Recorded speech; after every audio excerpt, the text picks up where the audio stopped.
Baik anak-anak, pada sesi kali ini yang kita bahas adalah pelajaran rekayasa bidang teknik, di mana kemarin kita sudah menyelesaikan bab yang pertama, yaitu kewirausahaan pemanfaatan bahan limbah membentuk bangun datar. Sekarang kita lanjutkan ke kewirausahaan rekayasa bidang teknik. Peta materi wirausaha produk rekayasa sistem teknik yang akan kita pelajari adalah yang pertama A. Perencanaan usaha produk sistem teknik. B. Sistem produksi usaha sistem teknik. C. Cara menghitung BEP. D. Promosi hasil usaha sistem teknik. Dan E. Laporan kegiatan usaha sistem teknik. Oke. Tujuan pembelajarannya adalah menghayati bahwa akal pikiran dan kemampuan manusia dalam berpikir kreatif untuk membuat produk rekayasa serta keberhasilan wirausaha adalah anugerah Tuhan Yang Maha Esa. Kemudian yang kedua, menghayati perilaku jujur, percaya diri, mandiri, serta sikap kerjasama, gotong royong, toleransi, disiplin, bertanggung jawab, kreatif, inovatif dalam membuat karya rekayasa produk sistem teknik untuk membangun semangat berusaha. Yang ketiga, mendesain dan membuat produk serta mengemas produk rekayasa sistem teknik berdasarkan identifikasi kebutuhan sumber daya, teknologi, dan prosedur berkarya. Yang keempat, mempresentasikan karya dan proposal usaha produk rekayasa sistem teknik dengan perilaku jujur dan percaya diri. Kemudian yang terakhir, menyajikan simulasi wirausaha produk rekayasa sistem teknik.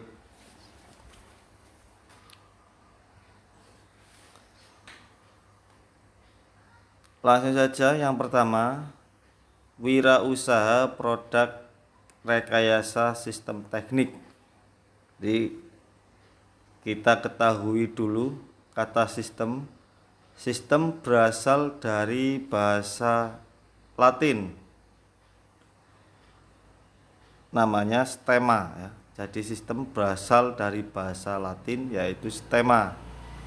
Bahasa Yunani sustema. Jadi dalam bahasa Yunani namanya sustema, yang artinya suatu kesatuan yang terdiri dari komponen atau elemen yang dihubungkan bersama untuk memudahkan aliran informasi, materi, atau energi untuk mencapai suatu tujuan. Yang kedua, sistem dibangun atau sistem dibuat bertujuan untuk meningkatkan efektivitas pendayagunaan berpikir sistem untuk pemecahan masalah. Jadi sistem ini dibuat untuk meningkatkan efektivitas, untuk membantu. Semisal sistem ini dibuat kok ternyata malah repot, malah sulit, berarti sistem ini tidak usah dibuat. Akan tetapi sebelum sistem ini sampai ke muaranya memang ada sesuatu hal yang sulit sebelum sistem ini bisa bekerja secara 100%.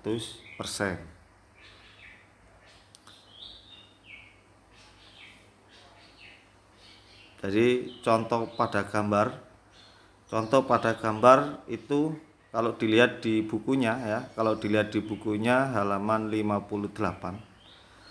Contoh pada gambar bendungan gerak, di mana di daerah kita di Gresik ada bendungan gerak Sembayat ya, bendungan gerak Sembayat yang berada di Kecamatan Bunga, di mana pada bendungan gerak tersebut adalah bertujuan untuk memisahkan antara air asin dan air tawar, sehingga air tawar yang ada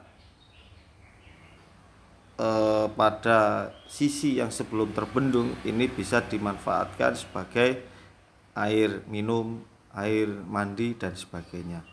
Kemudian yang kedua, bendungan gerak juga digunakan untuk mengatur aliran air, di mana aliran air ini pada musim hujan biasanya sangat banyak sekali, sehingga mengakibatkan banjir di daerah sebelumnya diatur dengan bendungan gerak. Nah, sistem rekayasanya adalah dengan cara hanya membuka dan menutup pintu air. Jadi sistem rekayasanya untuk membuat bendungan gerak adalah dengan cara membuka dan menutup pintu air. Ciri-ciri sistem. Jadi yang pertama, sistem ini harus terdiri dari kumpulan elemen, di mana pada contoh tersebut bendungan gerak dibentuk adalah ada beberapa banyak elemen manusia yang terdiri dari banyak profesi, ada dan juga kebutuhan, ya, profesi dan kebutuhan, di mana ada para petani, kemudian ada para petani sawah, kemudian ada petani tambak, ada juga orang yang membutuhkan sumber daya air ini untuk kehidupan sehari-hari. Lah, kumpulan-kumpulan elemen ini kemudian menjadi satu, ya, kemudian menjadi satu tersebut timbul sebuah interaksi. Lah, setelah di situ interaksi, maka akan ada sistem mekanisme umpan balik, di mana saling rapat, saling memaparkan ide-idenya, saling memaparkan kebutuhannya, saling memaparkan keinginan-keinginannya, akan tetapi yang harus didasari adalah berdasarkan tujuan bersama. Jika menguntungkan sepihak, lah itu yang tidak boleh, ya. Jadi harus mufakat berdasarkan satu tujuan, yaitu adalah untuk kepentingan bersama. Kemudian yang terakhir, sistem tersebut itu harus dibangun antara hubungan antara lingkungan. Jadi jangan sampai membuat sistem ini kemudian merusak ekosistem yang ada di daerah tersebut, atau merusak tatanan-tatanan pada daerah tersebut. Lah, kalau itu dipaksakan maka hasilnya tidak baik. Jadi yang harus diperhatikan di sini adalah kemudian tujuan bersama dan hubungan antara lingkungan. Program instruksi yang terdapat pada sistem pengendali adalah harus diperhatikan yang pertama inputnya, ya. Jadi dari ciri-ciri tadi itu harus diperhatikan inputnya. Inputnya ini kalau tadi pada bendungan air itu adalah airnya, ya, airnya. Kemudian pada outputnya yang harus diperhatikan berikutnya, outputnya. Jadi input menuju output. Lah, input menuju output ini tidak lepas oleh proses. Lah, prosesnya ini, ya, yang membutuhkan waktu yang sangat lama. Misal kalau di Bunga sekarang ini yang terjadi adalah pemasangan pipa-pipa PDAM, ya, yang dimana pemasangan pipa PDAM ini melalui jalan raya. Untuk sementara jalan rayanya atau pengguna transportasi darat ini terganggu ya, karena ada proses pemasangan pipa-pipa dari PDAM. Nah ini kemudian yang harus dimengerti ya, yang harus dimengerti prosesnya ini yang nanti akan mengalami kesulitan. Tapi setelah kalau sudah selesai, insya Allah nanti hasilnya akan sangat baik sekali untuk kemajuan suatu daerah tersebut.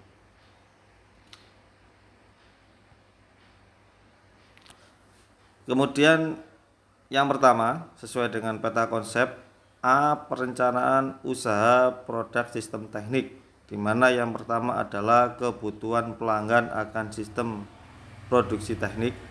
Yang kedua, desain produk sistem teknik. Yang ketiga, bahan dan alat yang digunakan. Yang keempat, membuat produk sistem teknik. Yang kelima, uji coba produk sistem teknik. Dan yang keenam, evaluasi produk sistem teknik. Jadi sistem teknik itu pola berpikir kita untuk membuat sebuah peralatan itu ada 6 cara ini ya.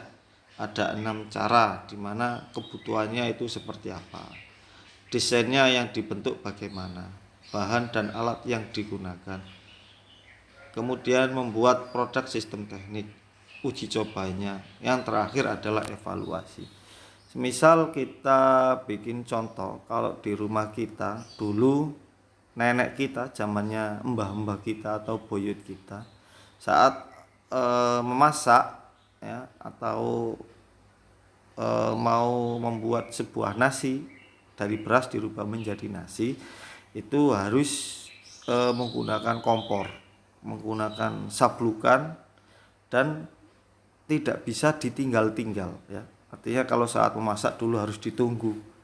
Akan tetapi sekarang produk rekayasa sistem tekniknya dari sistem memasak itu sudah tidak menggunakan kompor atau baskom.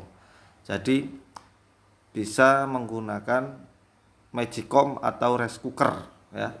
Dimana di situ adalah rice cooker itu mempermudah dari para penggunanya untuk memasak nasi. Kemudian desainnya, kalau memasak itu dulu menggunakan 2 peralatan, yaitu menggunakan kompor dan menggunakan baskom. Akan tapi sekarang cukup satu saja ya, dengan peralatan rice cooker yang ditancapkan pada listrik. Kemudian yang berikutnya, yang ketiga, semisal rice cooker, bahan dan alat yang digunakan. Jadi bahannya yang karena menggunakan listrik, maka bahan yang di luar itu harus anti listrik atau bahan isolasi. Kalau nanti disentuh ini tidak nyetrum. Kemudian yang di dalamnya ini terbuat dari teflon ya, di mana nasi tersebut tidak lengket. Harus pemikiran seperti itu. Yang keempat adalah yang berikutnya, cara membuat rice cooker ini bagaimana. Kalau sudah jadi nanti dicoba sistem produknya. Nah dalam percobaannya ini mungkin tidak bisa berhasil sekali, 2 kali, harus berkali-kali. Yang terakhir adalah evaluasi sistemnya. Jadi kalau sudah jadi kemudian kita try dulu apakah nanti sistem ini bisa digunakan atau tidak ya. Kemudian ide dan peluang usaha sistem teknik. Jadi itu tadi adalah contohnya ya. Idenya adalah mempermudah untuk cara memasak nasi. Lah, peralatan-peralatan yang sistemnya masih manual atau masih konvensional ini sangat banyak sekali. Nanti pada tugas terakhir nanti bisa kita diskusikan. Jadi itu adalah salah satu peluang-peluangnya. Kemudian yang berikutnya, sumber daya yang dibutuhkan seperti biasa ada man, money, material, mekanik, metode, dan market. Itu kemarin sudah kita bahas. Kemudian yang berikutnya administrasi usaha. seperti biasa dalam sebuah usaha itu harus ada pembukuan yang harus dimiliki, sama saja seperti pelajaran yang kemarin. Kemudian kebutuhan pasar terhadap sistem produk teknik. Jadi yang pertama itu kita itu harus melihat yang di orang-orang sekitar kita. Ini kira-kira kesulitannya itu dalam hal apa? Ya, hal apa? Kita analisa dulu, ya. Kita analisa dulu kebutuhannya apa. Kemudian langsung setelah kita menemukan, kita bisa memulainya untuk merancang peralatan yang akan kita bikin. Kemudian yang kedua, kita laksanakan, ya, cara membuatnya kita laksanakan. Kemudian yang ketiga, ini setelah jadi harus kita pertahankan bahwasanya peralatan teknik tersebut adalah brand milik kita, ya. Peralatan teknik tersebut adalah brand milik kita, jadi jangan sampai diakui orang lain. Kemudian yang keempat, yang kurang apa dievaluasi kemudian dikembangkan. Jadi dari satu peralatan teknik tersebut ini nanti bisa dikembangkan ke peralatan-peralatan yang lain. Contohnya adalah semisal pada produk raket nyamuk, ya, produk raket nyamuk. Produk raket nyamuk itu dulu hanya digunakan untuk membunuh nyamuk-nyamuk, ya, nyamuk yang berkeliaran. Akan tapi sekarang pengembangannya ada senternya. Kemudian ada juga yang dilengkapi dengan power bank. Jadi semisal produk raket nyamuk ini dibawa kemana-mana berkemah, lah ini bisa digunakan untuk power bank selain ada senternya. Baik, untuk yang berikutnya tugas kita adalah amati potensi sumber daya di lingkungan sekitar Anda. Cari informasi dari buku atau internet tentang usaha produk peralatan sistem teknik yang dapat digunakan untuk mengolah material dan metode pengolahannya. Jadi kira-kira di sekitar Anda ini kalau dibutuhkan peralatan teknik itu kebutuhannya seperti apa? Contohnya mungkin semisal kita pengen saat keluar masuk rumah tanpa harus menyentuh gagang pintu atau pintunya itu terbuka sendiri, ya. Nah itu nanti pola idenya seperti itu tadi idenya. Kemudian nanti rancangannya bagaimana dan cara pelaksanaannya bagaimana, ya. Atau semisal di rumah dulu mencuci pakai tangan, sekarang ada mesin cuci, ya. Jadi itu juga ada salah satu rekayasa produk teknik. Oke, jika nanti ada pertanyaan bisa ditanyakan pada WA group, ya, pada grup. Kemudian nanti tugasnya nanti bisa kita sharingkan di grup, ya. Kita tinggal ditulis saja nama, semisal nama produk mesin cuci, kemudian kegunaan idenya adalah dulu mencuci menggunakan tangan, kemudian dikembangkan dengan menggunakan mesin cuci sehingga mempermudah untuk mencuci, ya. Jadi yang untuk absennya masuk tugas itu adalah saya hitung yang menyumbangkan ide di grup WA-nya itu saya absen dan saya beri nilai harian. Jika tidak, maka saya anggap tidak masuk dalam pelajaran saya dan tidak ada nilai harian. Saya akhiri sampai di sini. Jika nanti ada pertanyaan, Assalamualaikum warahmatullahi wabarakatuh.